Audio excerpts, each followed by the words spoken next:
We have a terrific program with us. We are now in our 23rd year of bringing you timely analysis.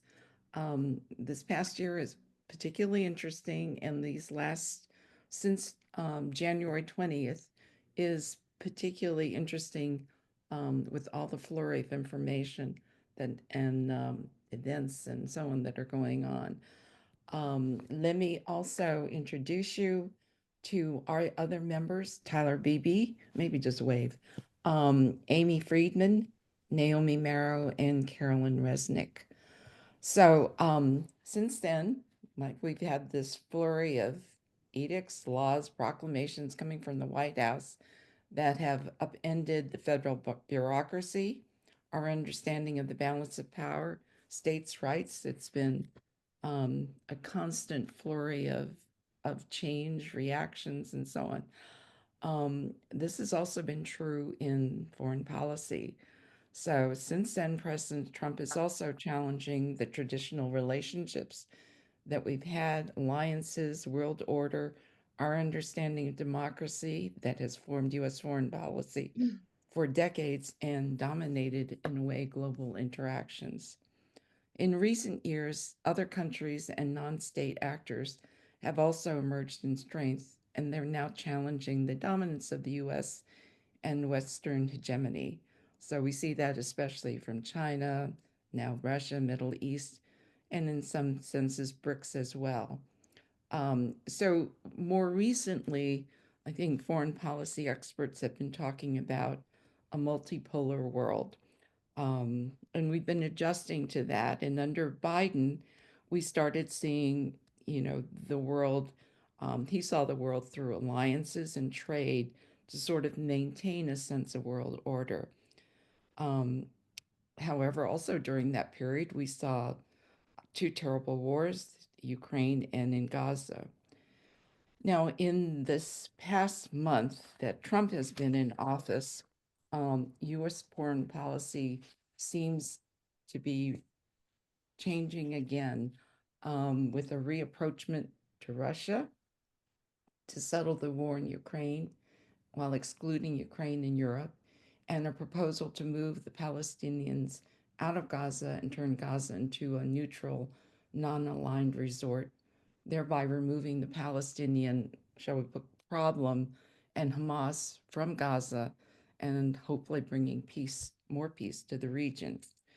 So, and there have been other moves as well, Greenland, Panama Canal, um, challenges to the Gulf of Mexico by being the Gulf of America, so on. So, various different things that he has been doing that I think we've all looked at as, oh my gosh, what's happening? And I guess because of Trump and his love for, I think, chaos and um, statements to sort of shock and bring consternation to people, it's a little bit hard to know whether these are true changes in course or are these ways that Trump is possibly trying to challenge the countries in the region to take responsibility for their own stability and therefore free the US to maybe focus on competition from China. Or is it some other scheme, including possibly one that's been discussed of carving the world into spheres of influence? So anyway, we are going to be joined by Professor Joseph Chin Yong Liao, who is professor and dean of the College of Humanities, Arts, and Social Sciences at Nanyang Technological University in Singapore. I think one of the things that is really interesting about this is that we will be hearing from someone outside of the United States talking about Southeast Asia, how the US is being perceived, what the threats are to, as it's seen from someone from that region, to how they look at their own stability, the balance of power, the challenges and opportunities that are facing them, and how they now see the United States. What's also interesting, and maybe he will have some time to talk about it, is that Professor Liow also is right now in Tel Aviv, so he may also be able to bring a little perspective on what's going on in the Middle East and in Israel. So he will speak for about 30-35 minutes as usual, and then we will continue with questions from our panelists. And then also we ask you as our viewers that you would also ask your questions and enter them into the tab. And we will try to get them to the best that we can. You know that our program is recorded and it's being archived. So if you don't able to finish listening to us, please go back on and, continue listening to this program, or you want to hear it again. So I am going to turn the program over to Amy Friedman, who we are so fortunate to have is head of the Political Science Department of Pace University, and her focus is Southeast Asia. So I think we will have we always have wonderful discussions, but this is, I think, a particularly lively one and high level with a person who also knows Southeast Asia well, who will be leading us in our discussions. I'm going to turn this over to Amy and let you continue. Great. Thank you, June. And you've already done part of the introductory work, so I won't repeat Dr. Liaw's titles. I would simply add that Professor Liow is a prolific scholar with really wide-ranging interests. He's written and studied and spoken about trends and patterns of geopolitics and geoeconomics. He's interested in these big questions about the rise of China, the dynamics in Southeast Asia, and the kind of competition between the US and China in the region. He also has really deep interests in important questions facing Southeast Asia. He's interested in non-traditional security threats like questions of migration. And he is a longtime scholar of Muslim politics and really the relationship between religion and politics in Southeast Asia. He's interested in how various Muslim communities approach issues of politics and social mobilization. And this has had profound impact in a number of Singapore's neighbors and really throughout the region. As June said, Joseph is joining us today from Tel Aviv. And of course, the question about Israel's conflict with all of her neighbors and the plight of the Palestinians is one that has triggered really strong reactions in Southeast Asia. So I think there are a lot of interesting questions that can come up in our discussion today. Joseph is a scholar of international reputation. He has spent time in the United States. He's testified to the US Congress. He's served in Washington as Lee Kuan Yew Chair in Southeast Asian Studies at the Brookings Institution. He serves as Singapore's representative on the ASEAN Regional Forum Expert and Imminent Persons Group and the Trilateral Commission. We are very grateful to have Dr. Liow with us today, and I'm going to turn it over to you. Thank you, Amy, and I assume everyone can hear me?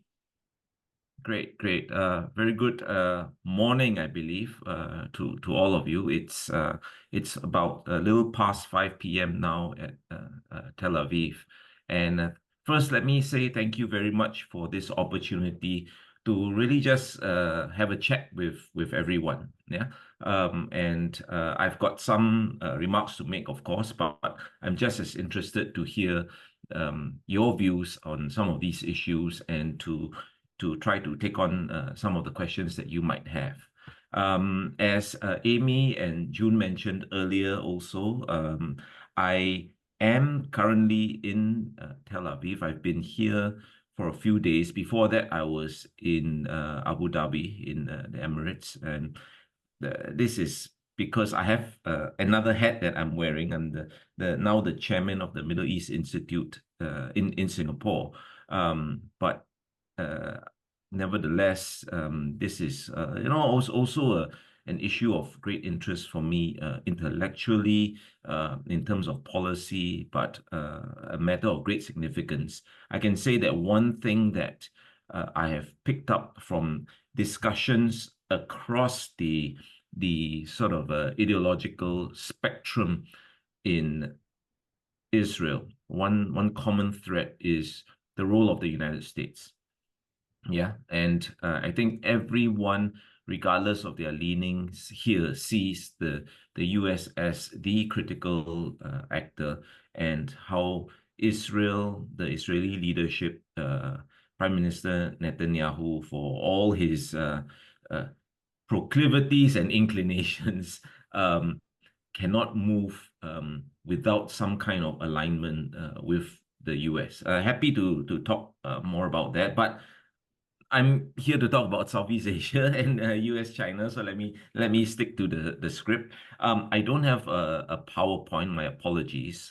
So I hope to just take you through some of the points that I have. So let me begin, of course, with Trump 2.0, something that has really sort of seized everyone's attention for better or worse.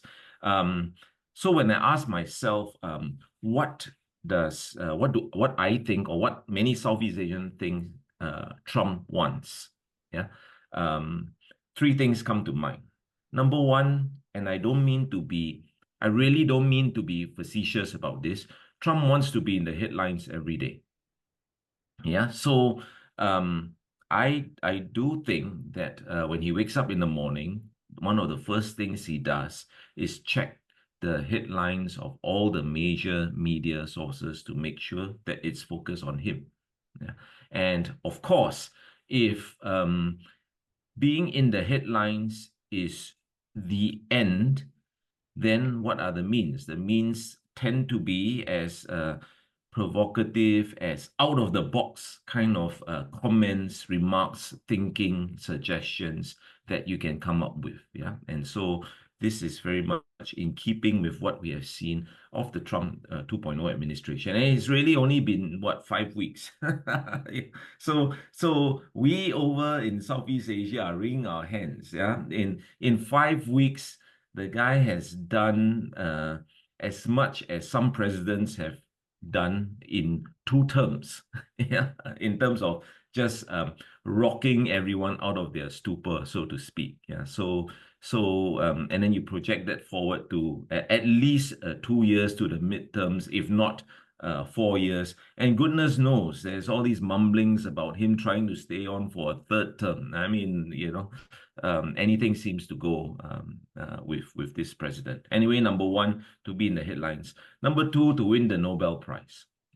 Again, not trying to be funny, provocative, or mischievous, but the sense is that basically Obama won the Nobel Prize. Trump, we all know, hates Obama to the core. And his view is that, look, I'm doing all these great things. This other guy who started this war, that war, botched this up, botched that up, and you guys gave him the Nobel Prize. Yeah. So I think that President Trump really has not just great aspirations, but certainly a sense that if there's no one more deserving than him of the Nobel Prize, and he's going to deliver it via Ukraine, via Gaza, via, whatever it is. Yeah. So that's number two. And number three, he fancies himself major proponent of the great power game. Yeah. Which basically means that insofar as foreign policy is concerned, Trump is operating at the level of great powers, dealing with the Russians, dealing with the Chinese, dealing with the Indians. And this is a matter of some concern certainly for my country in Singapore, because we are not a great power. Yeah, countries like mine tend to get trampled over by great power politics, and we have a deep apprehension if the world is one that is essentially dictated and shaped by great power politics. This is why not just Singapore, but the vast majority of small states in the world place great purchase on the international rules-based order and international law, right? Even though we are we're not so naive as to believe that power doesn't trump a lot of these things. They certainly do. No pun intended there. But nevertheless, it is still important for us, insofar as protecting our sovereignty, if not by means of power, certainly by means of principle. Yeah. So these three things are what I believe Trump wants.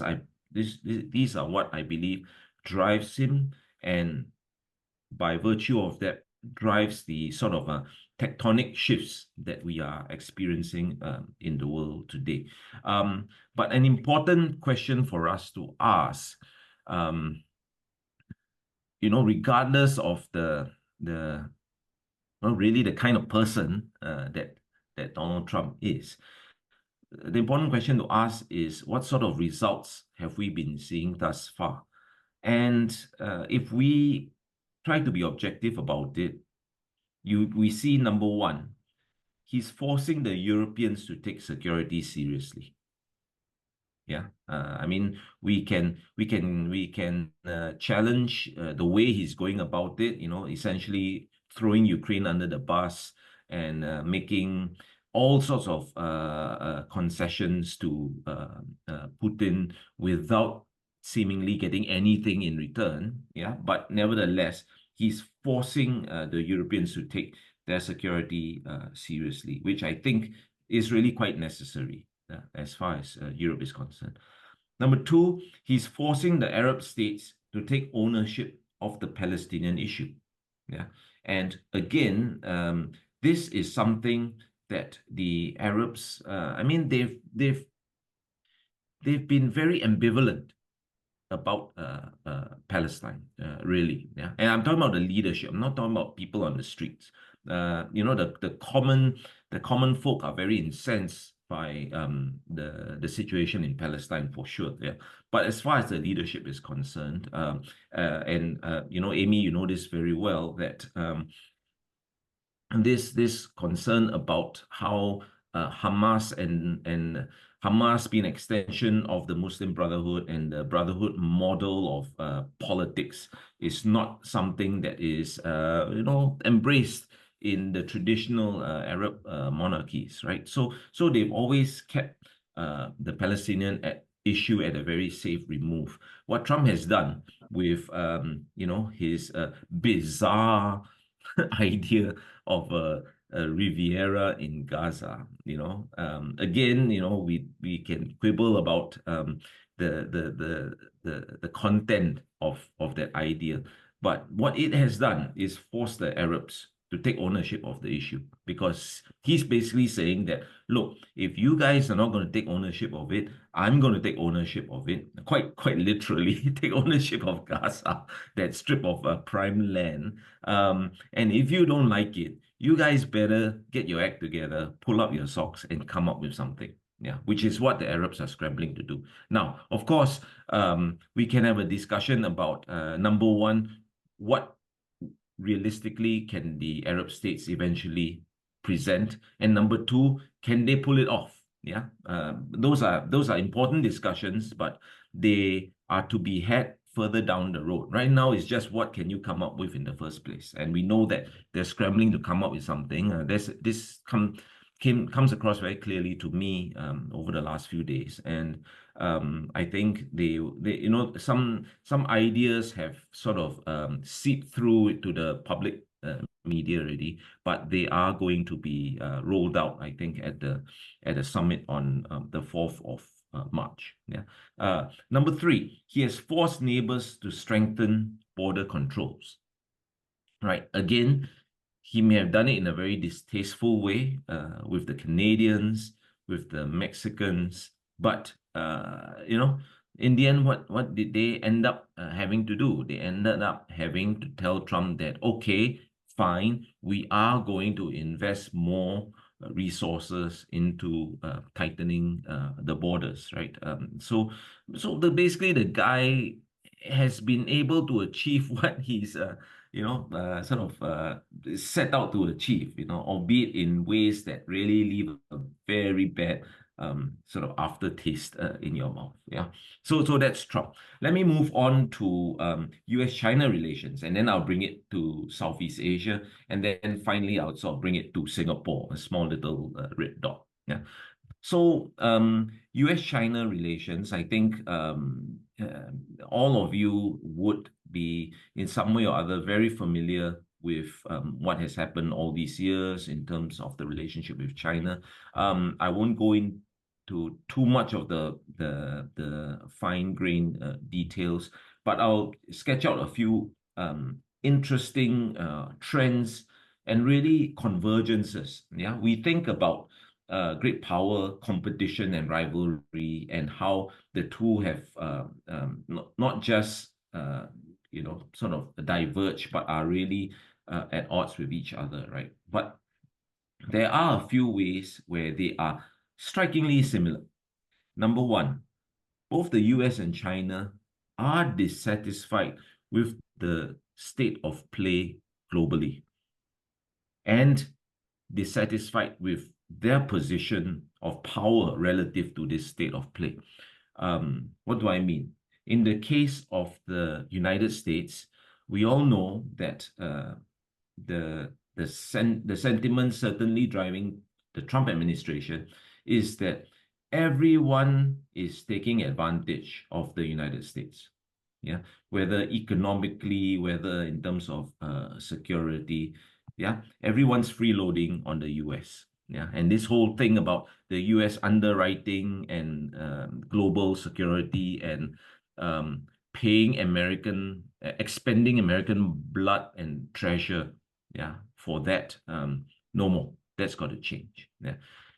China, as far as China is concerned, of course, they are very dissatisfied with the fact that their rightful place in the global order is not recognized by the United States and generally by the Western powers, right? In fact, the Chinese feel that they are the subject of containment, a new containment policy now.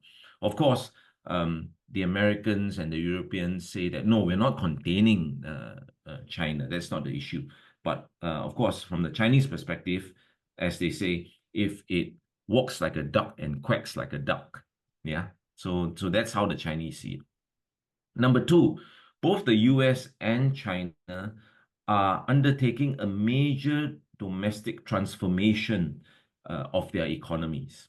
Yeah. And I cannot overstate the significance of this because you are looking at two of the largest economies, two of the most powerful economies of the world, right? I mean, the Chinese economy and the American economy combined comprises almost half of global GDP. Yeah. So they're the two most powerful engines of the global economy, and they're undertaking a major domestic transformation. In the case of the US, the whole MAGA agenda, yeah. At the time, not too long ago, they were talking about friendshoring. Yeah. Now it's not even friendshoring; it's onshoring. Yeah. Even friends are seen as economic competitors now. Yeah. So it is really onshoring on their part. And as far as the Chinese are concerned, it's about the new productive forces, right? And this issue of dual circulation. Yeah, so different economic model as well. But my point here is both these major economic powers are going through this transition, right? And thirdly, they're going through this transition in a climate of sort of changing domestic political circumstances as well. In the US, I don't have to explain it. You guys know it better than I do, the kind of polarization. In China, it's a centralization of power, right? But in any case, it's a changing complexion of domestic politics as well. So what does this tell us? Well, it tells us, number one, that the United States and China are actually have more in common than they would like to admit or they would like to portray, right? And number two, the leaders of the United States and China, by which I mean President Trump and President Xi Jinping, are more alike than they would care to admit as well. Yeah. Okay. Maybe different in terms of their style, but certainly, quite alike in terms of how they see themselves in their political system. Okay, so now what about bringing the discussion to my part of the world, Southeast Asia and Singapore? So, what are some of Southeast Asia's concerns? I'll list down a few. The first is that the nature, or rather the profile of the Trump administration today. Yeah, our leaders of Southeast Asia are a bit concerned because Southeast Asian countries have invested very heavily to different degrees to try to understand the United States, right? The leadership, the opposition, the decision-making process, etc. The roles of Congress, the roles of the executive, etc. But all that appears to be changing.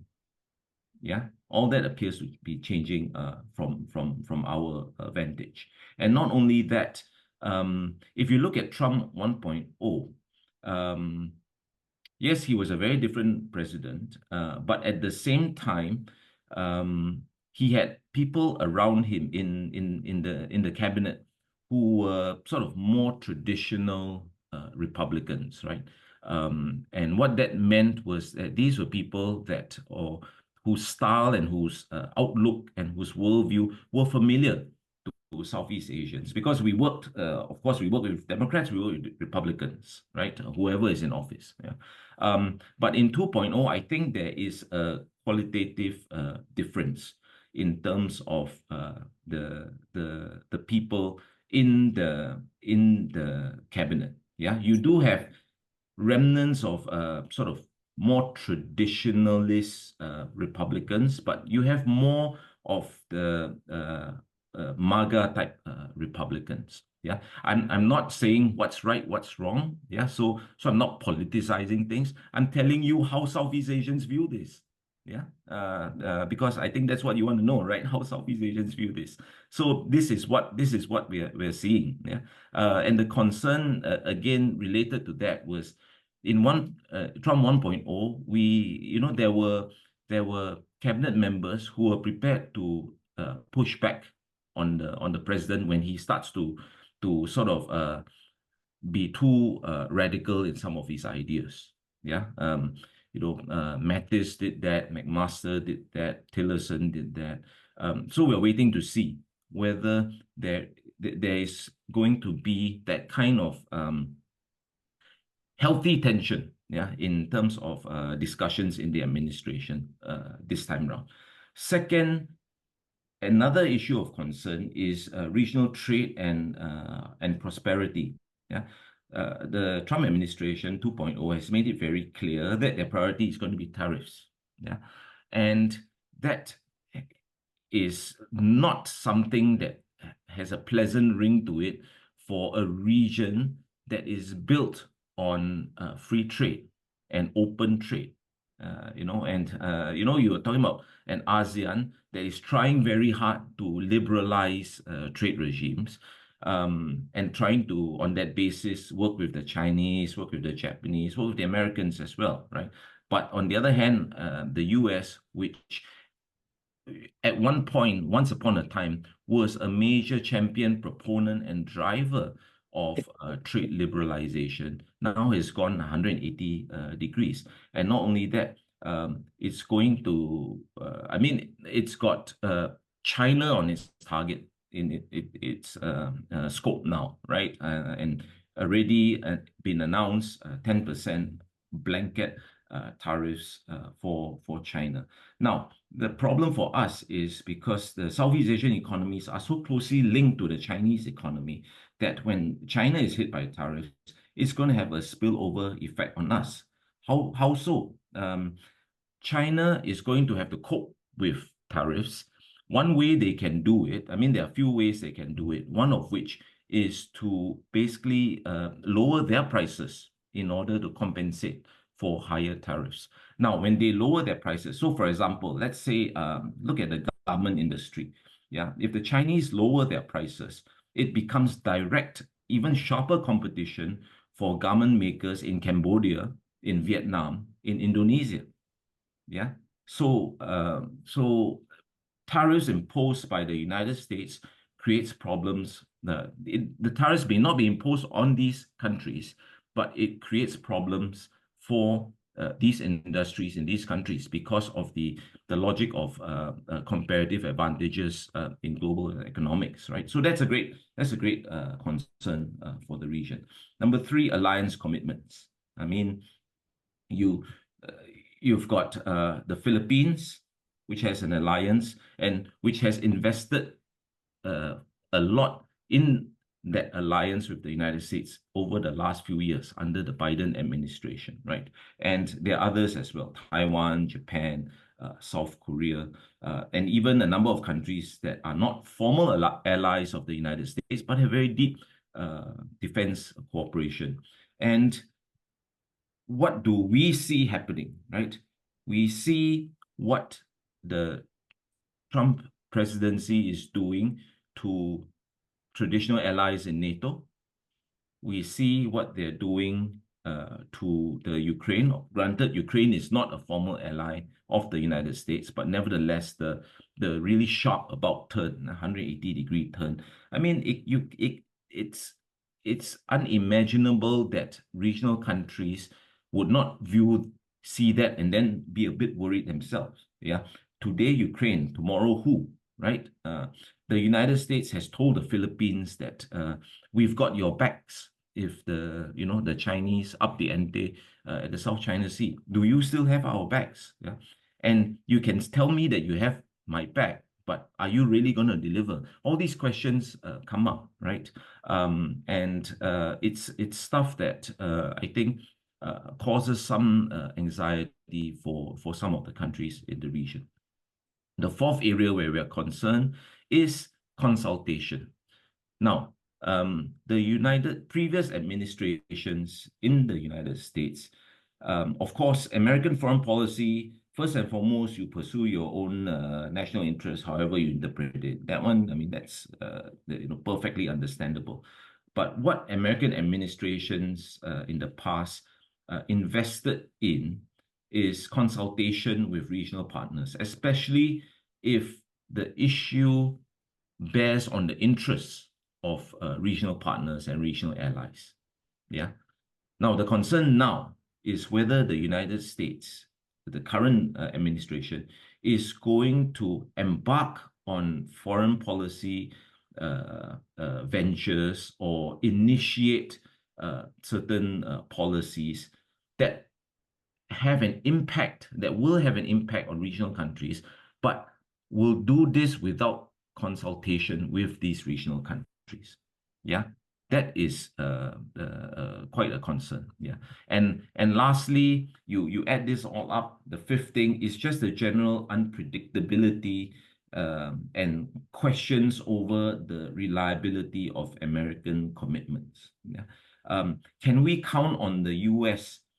delivering, even if it makes commitments, right? And we know this. The Trump administration has overturned a lot of American commitments internationally. right? You can go down the entire list from NAFTA, TPP to Paris Accords to the WTO, etc. Oh, sorry, the WHO. Well, it might as well be the WTO as well. It's a pretty long list. It's a pretty long list. So what that means is, on the one hand, we are concerned that the US is wavering in its commitment and reluctant to make commitments. On the other hand, even if the US makes commitments, how long will those commitments last? Yeah. So add this all up, the picture that we have is a US that is quite different. In fact, substantively different from the US that a lot of Southeast Asian countries are familiar with. Yeah, and we have to adjust to that.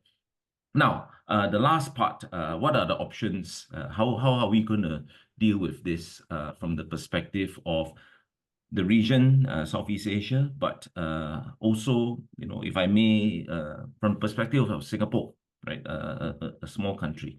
Now, as far as regional states are concerned, I think the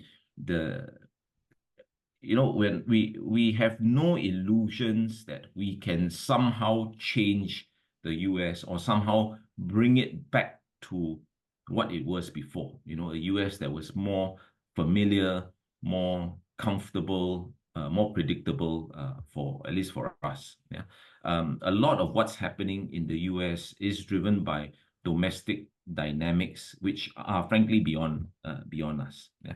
So what regional states are going to have to do, number one, is continue to reinforce the importance of a rules-based order as much as we can. Yeah, we probably have to shout louder about it. We probably have to talk about it more. But again, that's the lay of the land today. That's par for the course. Second, regional states are going to have to double down on ASEAN, the Association of Southeast Asian Nations. And those of you who are familiar with ASEAN, you know that ASEAN is anything but the most inspiring of organizations. It's notoriously cumbersome and slow, and given to all sorts of differences because of competing interests among the 10 Southeast Asian members and all that. Be that as it may, regardless of all these issues, the reality is we are all together in the same boat, looking at a situation where the United States is changing, China is changing, they're competing with each other. It's going to have an impact on us, and there's very little we can do to effect change in either US approaches or Chinese approaches. All we can do is try to handle things at our end and hope that we can, in the course of doing that, generate a modicum of stability for us in our region. And to do that, this organization, warts and all, is going to be even more critical than it has been in the past. Yeah, so ASEAN states will have to double down on that. Third, ASEAN, Southeast Asia will have to diversify its partnerships.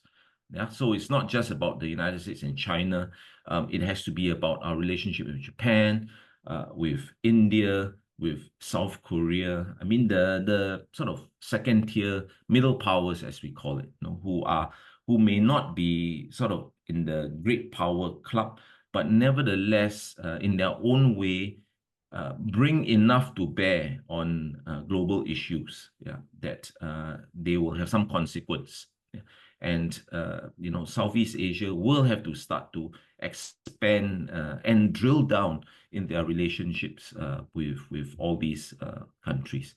And lastly, for Singapore, yeah, small, teeny, weeny little country, half the size of New York City. Yeah, just to give you some perspective of what we are talking about here. Okay, our options are even more limited than most other countries whose options already are limited. Yeah. But all that we can do is, number one, to continue to emphasize our long-standing relationship with the US, and how strong it has been and how useful it has been for the United States. Yeah. But even then, we have to be a bit careful. We have to adjust the narrative to fit the new realities. Let me give you an example. Singapore is in terms of American investments, the US invests more in Singapore than it does in China, Japan, and South Korea. Yeah, you may or may not know that, but we are home to a significant amount of American investments. And in the past, we used to, that was a good point to emphasize when we interact with the US. But in today's climate, if we tell someone like the current US president that we are home to such a large amount of US investments, there is every possibility that his response will be, why are American companies investing in Singapore and not in the United States? Right? Again, my point earlier about onshoring. Yeah. So even as we show how useful, so to speak, we are to the US, we got to be careful how we put that across, what the narrative is. So anyway, that will be the first thing. The second, of course, same as I mentioned with regards to Southeast Asia, this issue of the rules-based order in international law is critical for us as a small country in Singapore.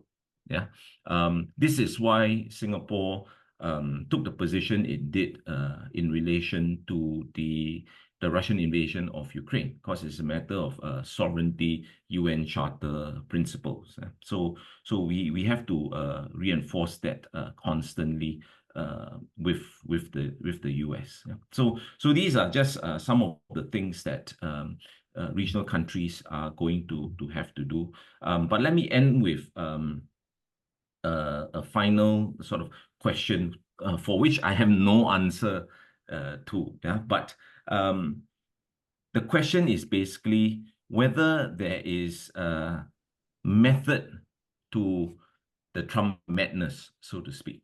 Yeah. What I mean is, you see him sort of upending so many things in the international arena, and we're quite anxious about the consequences and impact of that. The question is whether there's any strategic thinking behind it. Yeah, whether this is an outcome of a careful consideration of what policy choices are, what outcomes might be, or is it just on a whim, basically. Like I said, I have no answers. I'd be very interested to learn from all of you about what you think about that. But I can tell you that this is something that a lot of us in Southeast Asia, whether academics, public intellectuals, policy makers, political office holders, this is what we're thinking about, because the United States remains and will continue to be the most powerful country in the world for the foreseeable future, and one that we cannot not come to terms with in our region, whatever opportunities or challenges it presents for us. Yeah. So I will end on that note, and happy to have a discussion with everyone. Great. Joseph, that was phenomenal, both in scope and in the very clear methodological way that you laid it out. So thank you for giving us a lot of food for thought. I'm going to use my privilege as our host, I guess, today, and ask maybe two questions, and then we'll open it up for questions from other panelists and from attendees. And so people can put questions in the chat, and I think June or I will sort of make sure we keep an eye on that as well. I have what I think of as maybe a small question and a bigger, or sort of more sort of a geostrategic question. The small question gets at your point about ASEAN. And Malaysia, I think, is the chair of ASEAN. Yeah. And I wonder how you see prospects for really a deepening and a strengthening of ASEAN, because it seems to me that organization has worked best under periods of really strong leadership. And I tend to feel a little bit gloomy on this front, given that Anwar, Prime Minister in Malaysia, is very weak at home. I don't know how much his kind of colleagues in ASEAN see this as a moment and an opportunity to really strengthen and deepen regional ties. So why don't I let you answer the kind of small piece, and then I'll give you the larger geostrategic question. Okay. So let me answer this one first. I think that's a very good question. I think maybe I'm being too sort of hopeful or or naive or wishful thinking or whatever. It is a very difficult organization. I was going to say to understand, but what I really mean is it's difficult to see how this organization makes very laborious progress. Yeah, it is. It's really like herding cats. It really is like herding cats. So Amy, you're absolutely right to question whether or not these 10 countries can sort of not just come to a convergent point in terms of their understanding of the need to work together in this new climate, but to actually start working together. I think that it will be challenging. I honestly think that it will be challenging because of divergent interests, because of the temptation to not so much break ranks deliberately, but to pursue bilateral deals, whether it's with the US or China. And that may inadvertently undermine the collective interests. But, states prioritize their own interests. This gets into a more sort of intellectual or academic argument, right? About, realism versus institutionalism, right? To what extent countries are prepared to forego or surrender some of their sovereignty in the interest of a larger collective, which could then actually sort of bring you more benefit than if you were to pursue it alone. Right now, I fear that the temptation is to go it alone, certainly with the US, simply because this current administration doesn't appear to be too interested in international organizations in the first place. Yeah. So while while I certainly hope that I certainly wish that ASEAN can realize that they really are in the same boat, and they really need to pedal the same direction. But yeah, the reality may well be quite different. And specific to Malaysia, I think you're right. I think the current chair, Malaysia, of course, the interesting thing about Malaysia, as you very well know, is that it's one of the old hands in terms of Southeast Asia diplomacy, right? It's one of the founders of ASEAN, 1967. Yeah, but Malaysia today also is very different. Yeah, and as you rightly pointed out, the current government is not in a particularly strong position, and the prime minister keeps having to deal with all sorts of domestic issues, and I don't think he's dealing with it very well personally. So there are all those challenges that would preoccupy him. And another concern that I have is that, and it ties into the situation in the Middle East. I think those of you who follow this, you know that Malaysia as a country and Anwar Ibrahim as a head of government, yeah, they are probably the most ardent pro-Palestine anti-Israel voices in the world today. Yeah, I think probably Turkey and Malaysia, they are the leaders in that respect. So what Anwar is trying to do is to focus a lot of energies, a lot of ASEAN energy, to the Middle East and to the issue of Palestine, which is not something that the other countries want to pay too much attention to. Yeah, I mean, there's, not to belittle the issue, but for these Southeast Asian countries, there are so many other issues that they have to grapple with. Yeah, so when there's great reluctance to put a lot of eggs into that one basket. Yeah. So Anwar himself will have to manage the chairmanship in light of again these different priorities. So the broader question that I had is I tend to agree with what you laid out as the challenges for Southeast Asia in Yeah. Trump 2.0. But I wonder if there aren't also in some ways that we could see Southeast Asia as being in a position to weather Trump 2.0 better than a lot of places in the world. And in my thought behind that statement is that the trend in Southeast Asia for quite a while, going back even before the first Trump administration, has been for countries in Southeast Asia to try and balance China and the United States, but that balancing over time has really leaned more and more towards China. And so a Trump 2.0 in that sense wouldn't maybe be a huge departure from trends that were already underway.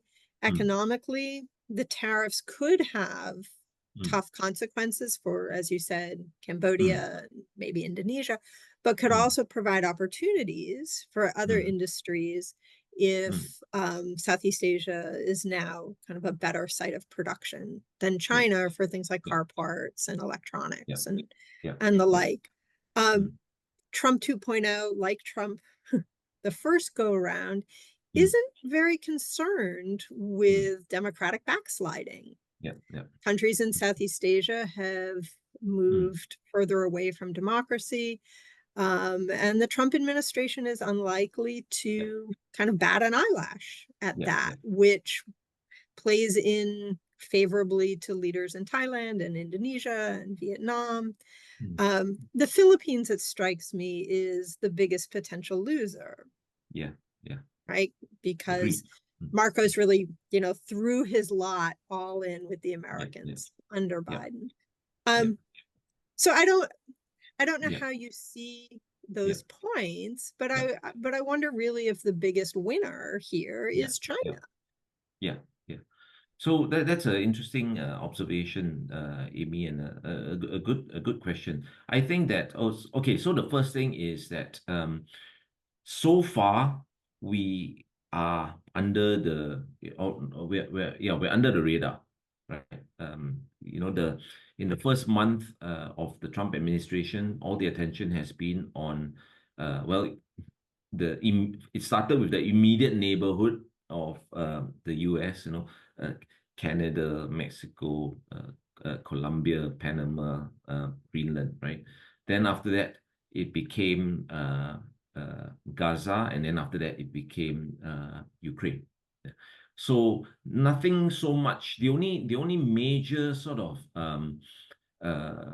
development in the region, and not even Southeast Asia, but Taiwan, right? I mean, I think you all read about this, the sort of rewording, tweaking of the one China policy statement on State Department websites and things like that.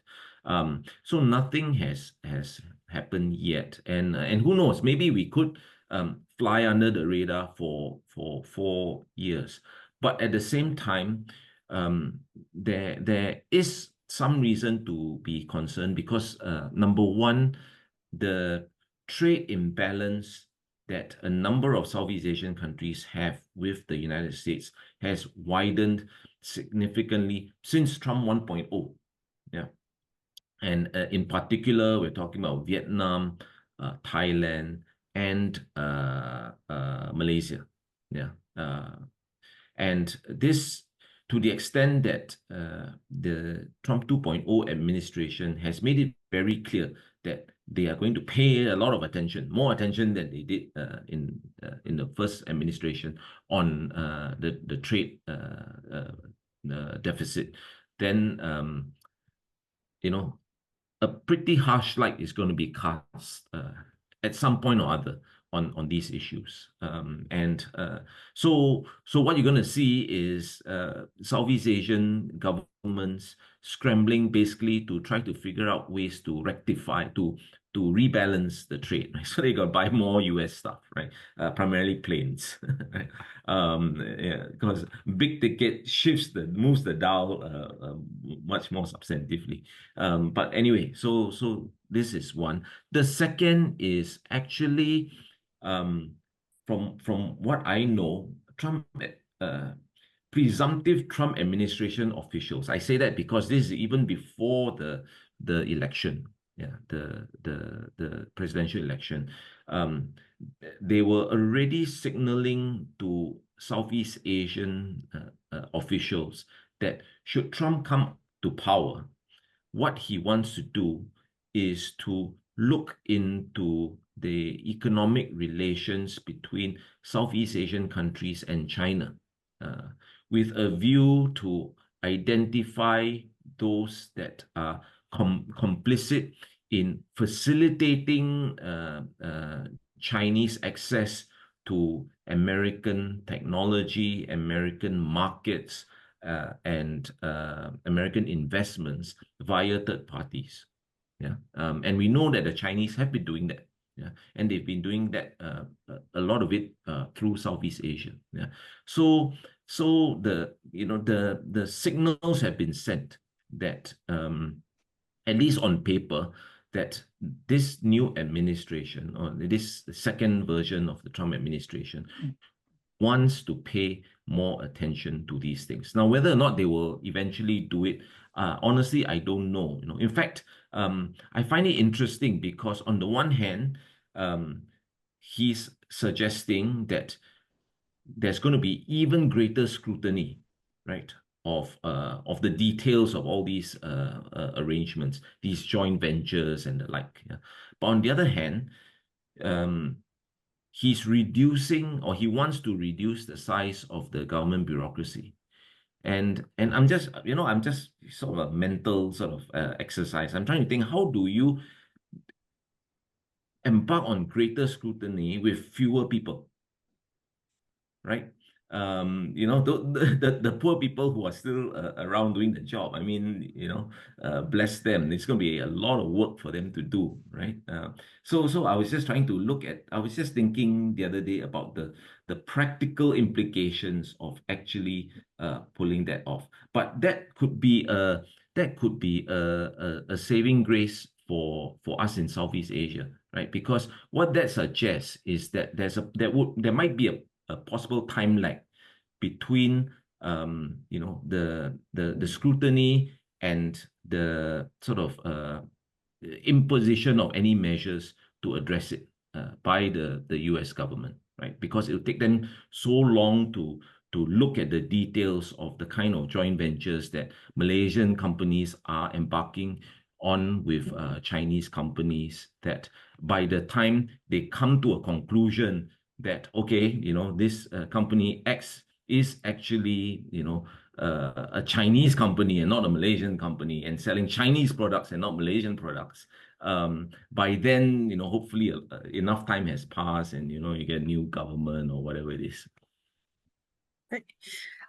I don't want to monopolize this, so yeah, Tyler, to jump in. I had a question. Thank you. I'm Carolyn Resnick. I'm also on the committee, and Right. I listened to your lectures last night, Nathan lectures that you gave, and I think it's such an honor that you agreed to come talk to this group. Thank you. And I saw that you had, and you mentioned this, I think Amy mentioned it, that you've done a lot of work on Islam and its role in politics in Southeast Asia, Indonesia, and Malaysia. Is it still true what you wrote earlier, that this is not unlike the Arab countries where it becomes a predominating element in the political action, this is not true. And the Islamic parties are willing to make coalitions. And is this true even with what is going on in Palestine and the Middle East today? Mm. Okay, that's a very interesting question, Caroline. And thank you for it. And thank you for watching my Oh, no, thank you for coming. lectures. I think that it's still true. The sort of Islamic activism that you find in Southeast Asia, and especially in relation to political engagement, and that's something that I'm interested in. Now, the first thing I'll say is there are what we call Islamist parties in Southeast Asia, right? In Malaysia, in Indonesia, yeah. So that much is clear. And goodness knows, in Malaysia they're doing quite well, right? They're in opposition, but the Malaysian Islamist Party is the largest single party, not coalition, but largest single party in the Malaysian parliament. I mean, they have 43 seats out of 222. Yeah. I mean, that doesn't mean they have a majority, but they are the largest. Yeah? And they have aspirations to sort of basically be the government. Yeah? So there are these forces. But number two is that there is a very strong, especially in Indonesia, there's a very strong counterbalance. Yeah. That and the narrative of the counterbalance is very simple, that there is nothing to say, certainly nothing in the religion of Islam that says that you cannot be a good Muslim, but disengaged politically, from political Islam. Yeah. So there's a tension between these schools, because there's one school of thought that says that to be a good Muslim, you have to be a faithful believer. To be a faithful believer, you have to serve the community, right? And to serve the community, the best way to do it is to be in politics. Yeah. And then the best way to engage in politics is to have an Islamic state. So that's the sort of train of logic, right?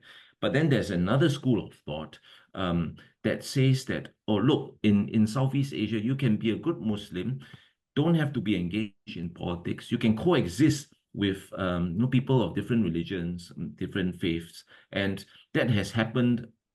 And that's been in the nature of Islam in Southeast Asia for hundreds of years. Yeah, and what's changed? Nothing's changed, right? The Quran is still what it is, today as it was 500 years ago, right? So there is this debate in Southeast Asia, and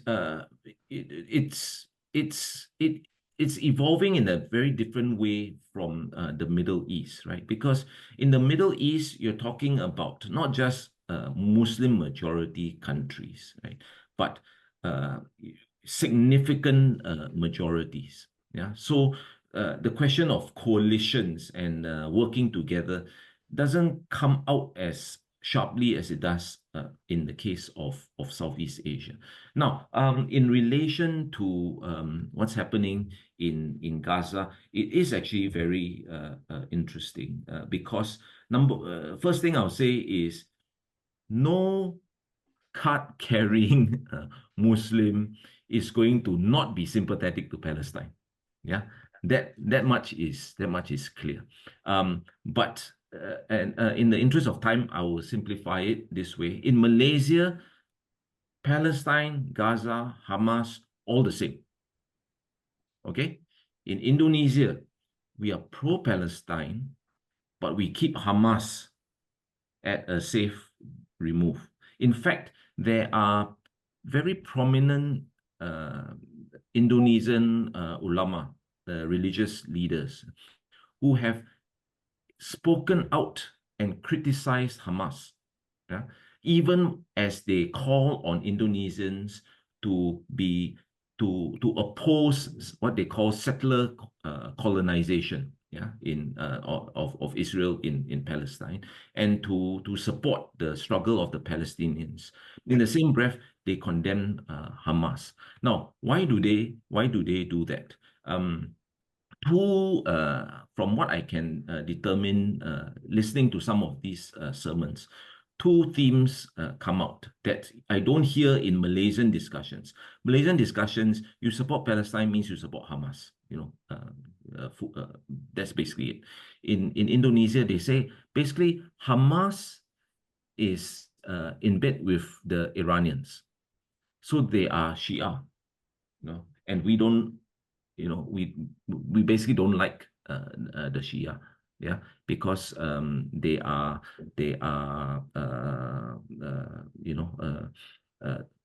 what's the word? I was going to say apostate, but not apostate, but heretics. Yes, heretics. Yes, Yeah. yes, yeah. You know what I mean. Yeah, they're not the mainstream. Yeah. The second thing that I've come across, very interesting. Some Indonesian religious leaders do not like the fact, and they say this, that Ismail Haniyeh, for example, right, the late leader of Hamas, is calling for the liberation of Palestine, but he's making the call from his five-star hotel room in Doha, paid for by the Qataris, while the Palestinians are suffering, on a daily basis, trying to fulfill this call that he's making from this five-star hotel room. Yeah, they're probably, I honestly, I don't think it's really an exaggeration, but you see the disconnect there, right? Because it speaks to the issue of the credibility of Hamas to claim to be champions of the cause. Yeah. So there are these distinctions, but no question, all supportive of the Palestinian cause. In fact, it is a rallying point for Muslims in Southeast Asia, in a way that you, if I may say so, you don't even see in the Middle East. In the Middle East, it's a bit more ambivalent, especially, you go to the Emirates, you go to Egypt. The popular sentiment is very pro-Palestine, yeah. But the Saudi Arabia as well. The leadership, it's very different. It's very different, and in particular, there are grave concerns about Hamas. There are grave. Hamas doesn't have a lot of support in the region, with the exception of Turkey and, of course, Iran. Tyler, you had a question. Thank you. I'm sorry. Thank you. Yeah. Go ahead, Tyler. Yeah, first, Joseph, thank you very much for your candid and very interesting comments. I had a question about ASEAN and whether you think any of the components of ASEAN have any significant influence on Beijing. And I'm thinking in terms of Trump 2.0 and Taiwan. If Trump were to telegraph to Xi Jinping in the next few years that frankly, he's not awfully interested in expending American and US, manpower and so forth in defending Taiwan. Are any ASEAN countries influential enough with Beijing possibly to deter Xi from going in and finally doing a number on Taiwan, as we all think could be the case? Yeah. Thanks for the question, Tyler. Sadly, I think the answer is no. Not so much in terms of whether any of the countries have sufficient cachet with China to be able to influence them. As it is a case that they're gonna do the ostrich diplomacy, hit in the ground. It's not our fight. We would rather not that the parties involved in cross-strait relations come to blows with each other, but we are not going to get involved. Yeah, I think that's but of course it will be couched in a different way. ASEAN is going to say that we don't have the local stand-by to be involved there, right? In cross straits, China's not going to listen to us. Taiwan's not going to listen to us. No one's going to listen to us. We'll say that we we much prefer stability and that issues be resolved peacefully. But I honestly don't think that they are going to expend diplomatic capital to try to, as you put it, deter China. But I do think on this issue, I do think that the Chinese are mindful of the reality of the situation, and that deters them. Yeah.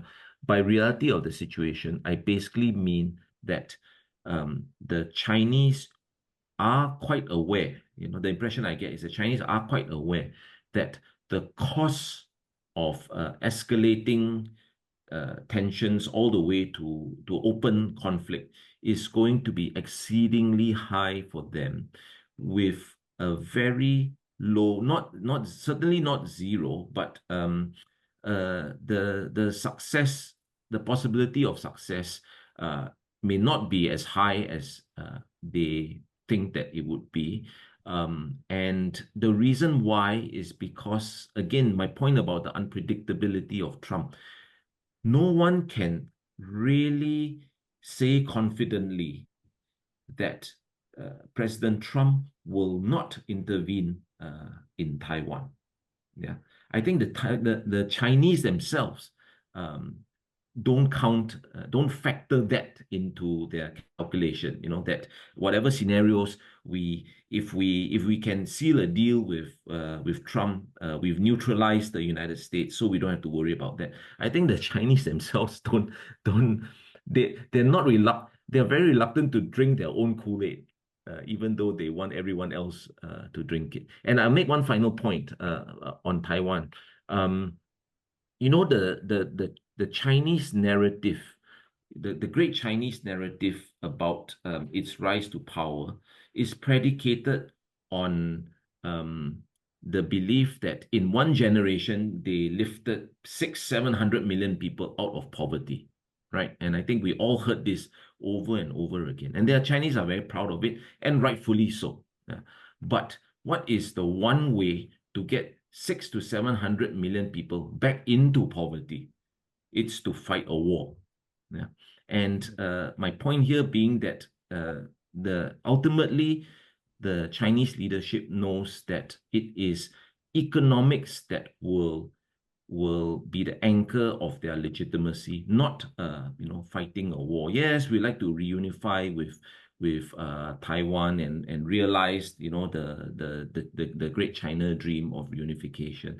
But the reality is, if you're not putting food on the table for people, or if that food costs twice, 3 times as much as it used to, no amount of patriotic chest thumping over Taiwan is going to paper over that. As they say, that would be a non-starter, right? Yep, indeed. Thank you. Sure. Naomi, right? You're muted, Naomi. I never learned. Okay, is there any role for India in all of this? Sorry, again? Is there any role for India? Oh, India. Okay, yes. Yeah. Oh, for sure. I think sorry, not Indonesia, India, right? Yeah. India is in a very interesting position, right? Because you talk, Amy, you talked about how ASEAN tries to sort of balance between the US and China. I think the Indians are doing it quite effectively, not perfectly, but quite effectively. I think that they continue to be, how should I put it? I won't not aligned, but on site. They continue to be on site with the United States. Yeah, pardon the sort of sports analogy, but what I basically mean is when India and the US started sidling up to each other, um, maybe about 15 years ago, thereabouts, there was a lot of concern that, the Indians, you you can't really trust them. At some point they're going to break away because of their whole Nehruvian type of worldview of India leading the global south and all that sort of stuff. Of course, a lot of that is still there. But the interesting thing is that the relationship with the US continues to grow and continues to strengthen. And Modi visited Trump recently, and they had, by all accounts, they had a very good visit. Yeah. But at the same time, Modi and the Indians, one thing that the Indians are very proud of, and Indian officials very proudly told me, shared this with me.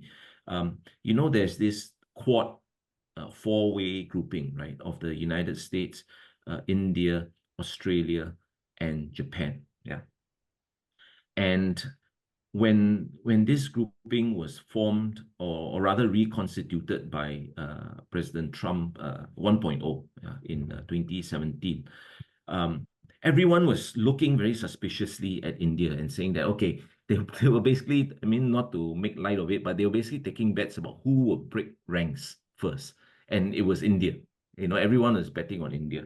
And the Indians were frustrated, and they were basically pissed that that everyone was targeting them. And the Indians made one point. Of these four countries, we are the only ones that fought the Chinese recently. They had the border clashes, which is still a very tense area. We're the only ones who fought the Chinese, and we fought them alone. And they look at the Japanese, they look at the Australians, they look at the Americans and ask them, which one of you have done that? Yeah. So everyone keeps quiet now. So no one's pointing fingers at India. But at the same time, the Indians are, they are involved in the Shanghai Cooperation Organization. They are involved in BRICS. They've got a lot of channels with China. So India is in a position where the Americans are taking them seriously. The Chinese are taking them seriously.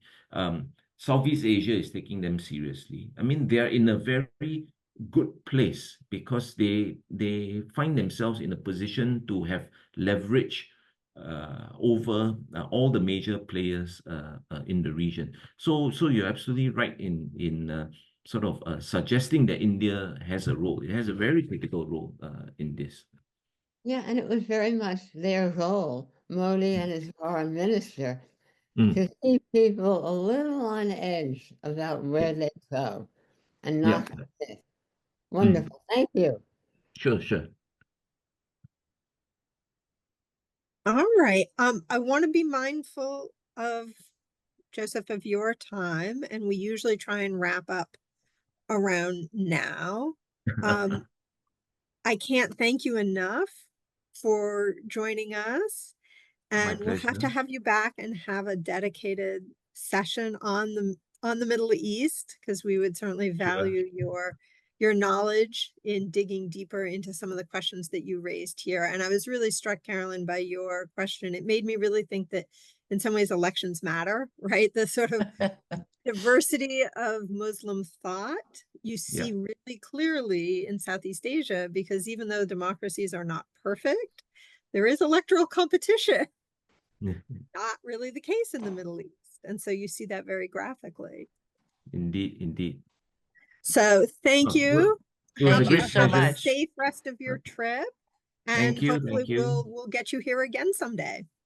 Happy to anytime. Amy is a good friend, so when she summons, I go. I will try not to abuse my privilege. No, Wonderful. we Okay. rely on her. She has very good, she's obviously very well liked and well known. So that she was able to draw you to us. Thank you very much. Thank you so I much. think My it was very pleasure. Thank interesting you. hearing Thanks a your lot. perspective. Have a good evening, Joseph. Take care. Thank you. Okay, Have and a then good day, also, everyone. and let me remind everyone that we will be meeting again on Monday, March 17th.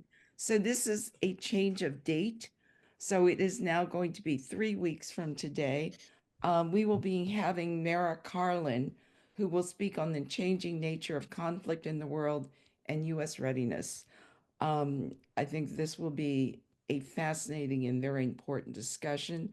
She is the Associate Professor and Director of Strategic Studies in the Johns Hopkins School of Advanced International Studies and a visiting fellow at the Brookings Institute.